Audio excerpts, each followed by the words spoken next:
집합건물 해결사 멘토 전은질입니다. 여러분들 반갑습니다. 자, 오늘은 여러분들과 함께 전유 부분의 매매 계약이 곧 대지 사용권도 함께 처분된다라고 하는 부분에 대해서 살펴보도록 하겠습니다. 집합건물법 제20조에 잘 나와 있습니다. 자, 이걸 하기 전에 Say No의 가르침, 피보다 진하게 살아라 중에서 한번 요 내용을 한번 보도록 하겠습니다. 삶에 비굴하게 질질 끌려가지 마라. 명심해라. 당신이 분노하여야 할 대상은 이 세상이 아니다. 현재 당신의 삶에 먼저 슬퍼하고 분노하면서 놓으라고 말하라.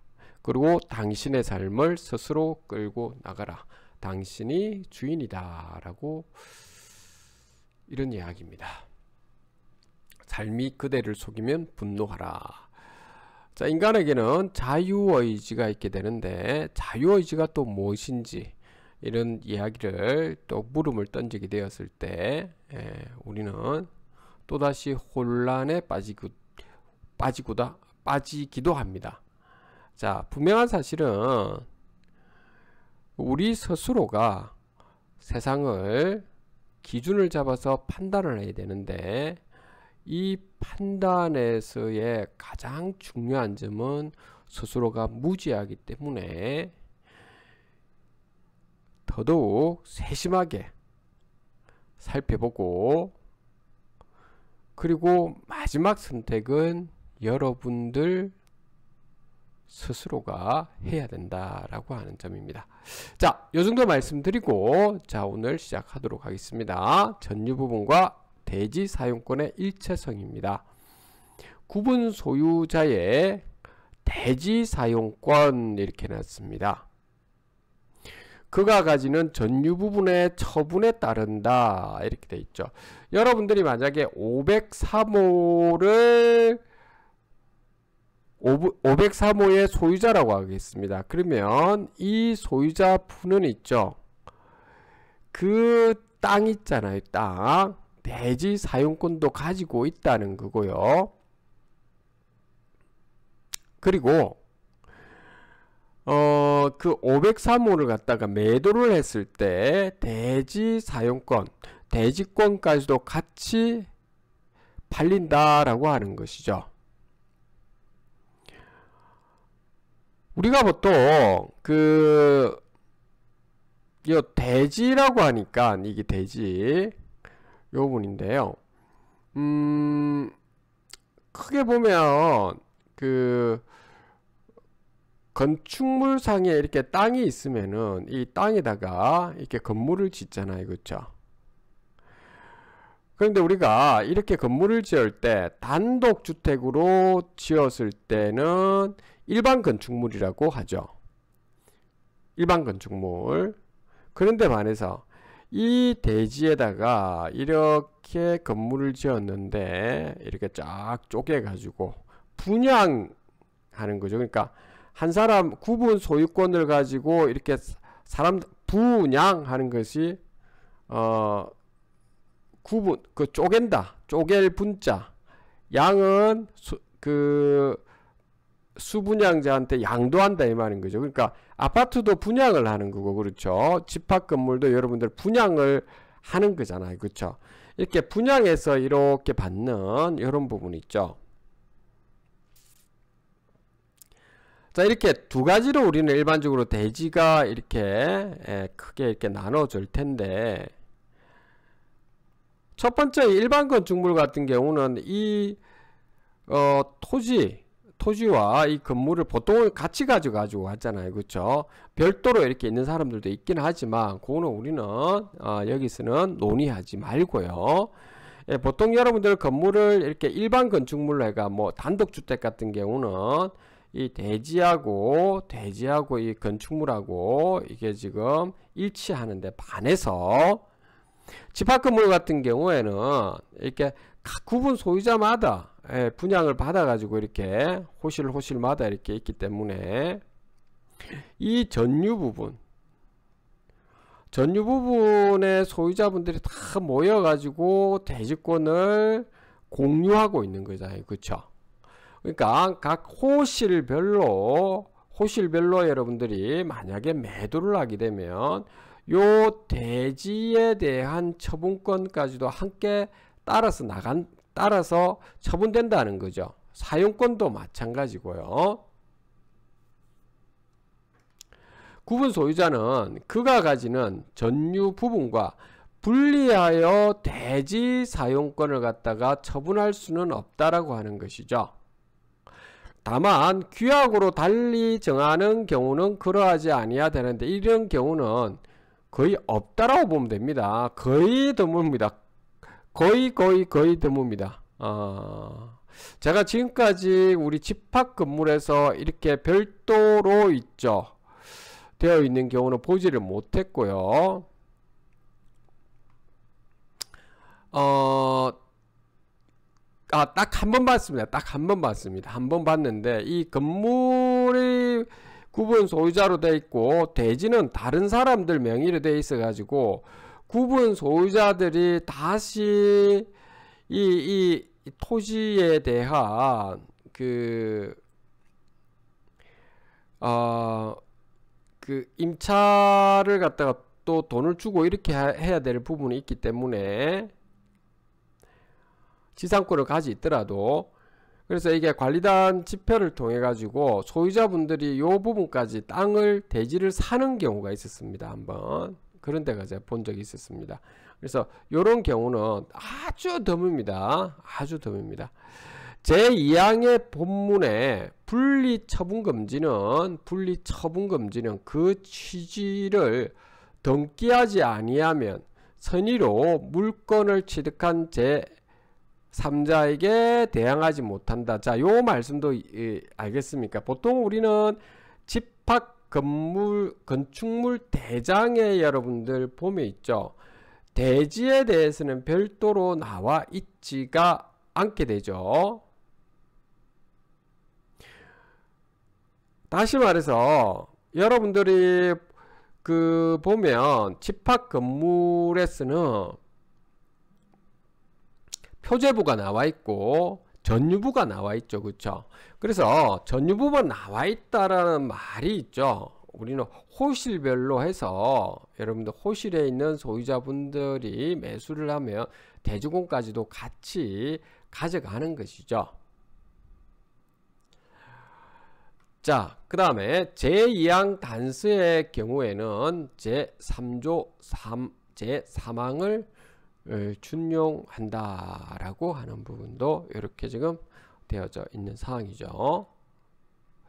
자, 그러면 제가 이 부분은 여러분들이 뭐 한번 쭉 한번 살펴보는 걸로 하겠습니다. 제20조라고 하는 것은 전유 부분과 대지 사용권의 일체성에 관해서 규정하고 있는 것이죠. 그래서 제1항은 전유 부분을 처분하는 경우에는 대지 사용권도 함께 처분됨을 규정하고 있는 것이죠. 따라서 전유 부분에 대해서 있죠. 매매 계약 체결을 한 경우에는 대지 사용권을 매매 계약의 대상에 포함시키지 않았더라도 그렇죠. 전유 부분의 소유권을 취득한 자는 대지 사용권도 취득하게 되는 것이죠. 경매 절차에서 대지 사용권이 매각 물건에 포함되지 않았더라도 이 부분요. 매매 물건에 포함되지 않았더라도 매수인은 전유 부분뿐만 아니고 대지 사용권도 함께 취득하게 되는 거죠. 제2항은 대지 사용권만을 전유 부분과 분리해서 처분하는 경우에는 그러한 처분은 무효이죠. 자, 요렇게 되어 있는 거죠. 그러니까 요런 부분요. 그러니까 우리가 통상적으로 여러분들 요걸 하고 난 다음에 한번 잠깐 한 번만 더 보고 마무리하도록 할게요, 여러분들.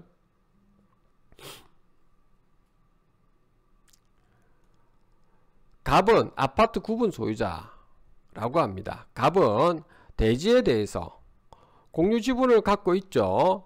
갑의 채권자는 갑의 대지에 대한 공유 지분에 대해서 강제 경매를 신청하였고, 이 말도 안 되는 경매 절차에서 을이 낙찰을 받았죠. 그렇게 해서 을이 낙찰을 받아서 을의 명의로 공유 지분에 대해서 이전 등기를 맞춰진 거죠. 그러면 이게 대지권도 취득한 거죠. 그 후로 병은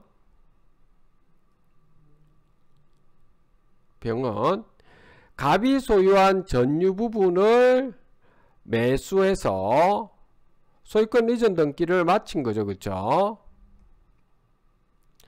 을 명의의 대지에 대한 공유 지분의 이전 등기는 대지 사용권의 분리 처분 금지에 의해서 무효죠.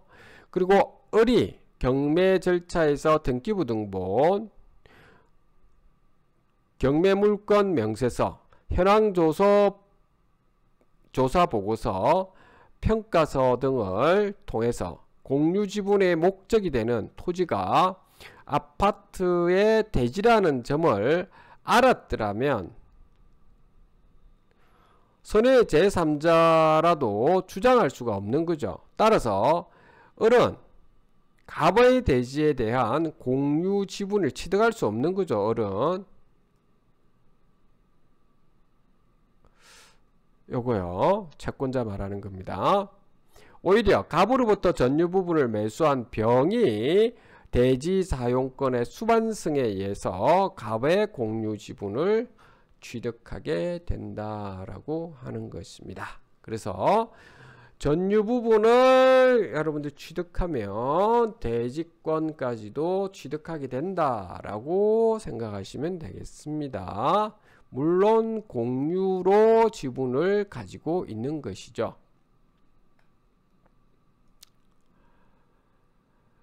전유 부분과 대지 사용권은 분리될 수 없으며 규약으로서 분리할 수 있다고 하지만 진짜 이런 경우는 거의 없다라고 여러분들이 보시면 되겠습니다.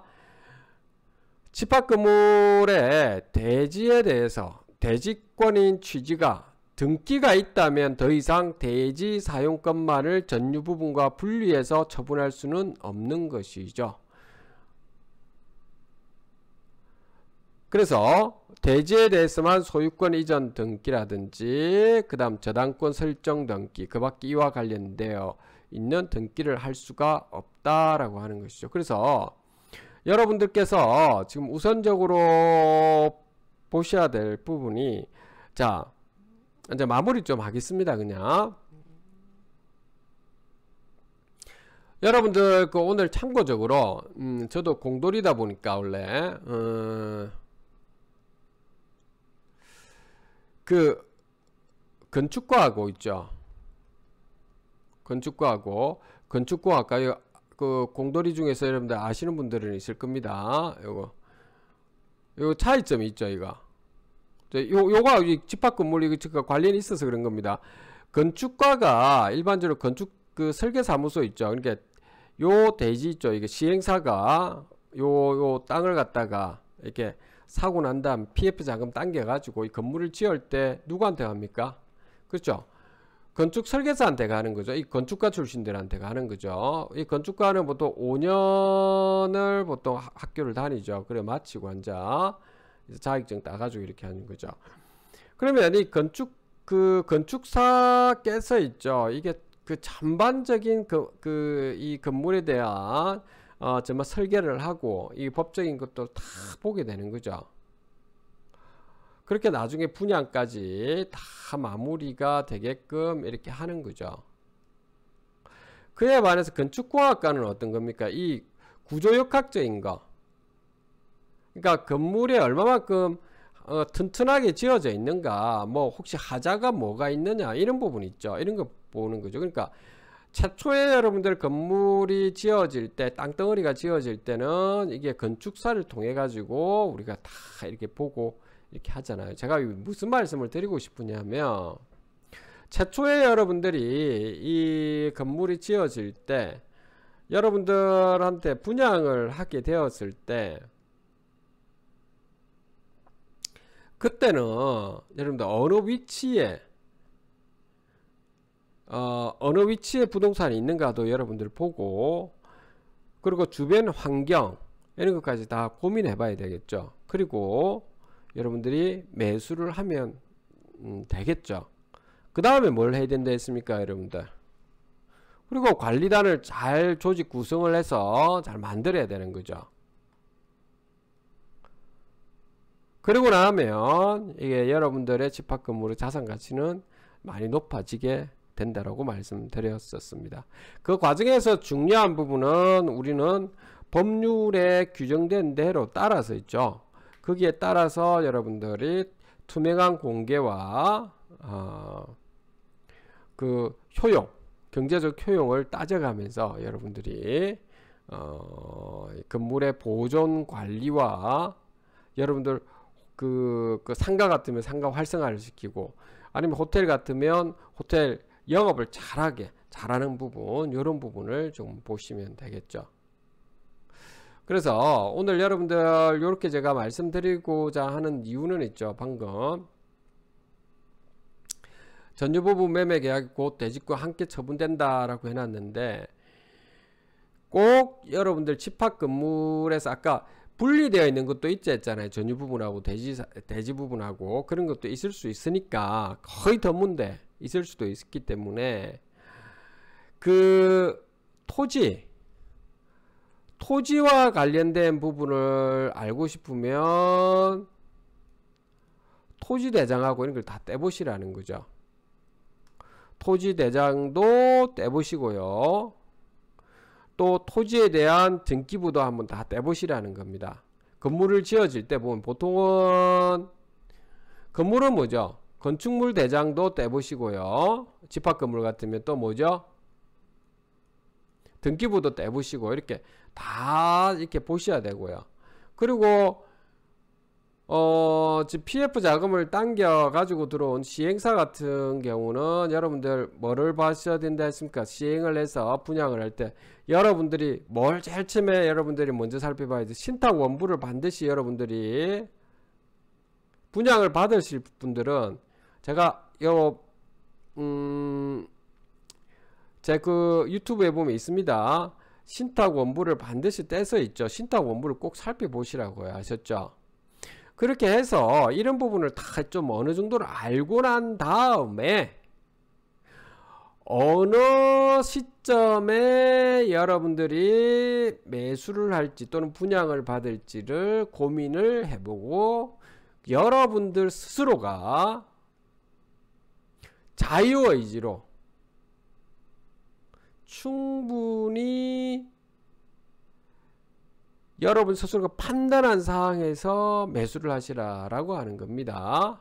그러면서 나중에 다른 분들하고 함께 연대해서, 집합 건물은 공동체라고 보시면 되겠습니다. 그렇기 때문에 여러분들 혼자서 잘 살고자 해서 건물이 자산 가치가 높아지지는 절대 않는다라는 점도 여러분들, 전유 부분 매매 계약이 곧 대지 사용권도 함께 처분된다, 이 의미도 공동체라고 하는 겁니다. 자, 요 점을 여러분들이 오늘 명심하셨으면 합니다.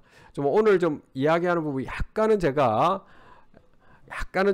중구난방인 것 같습니다. 이해를 좀 해주십시오. 오늘 여기까지 여러분들하고 하도록 하겠습니다. 자, 집합 건물 해결사 멘토 전언진이었습니다. 감사합니다.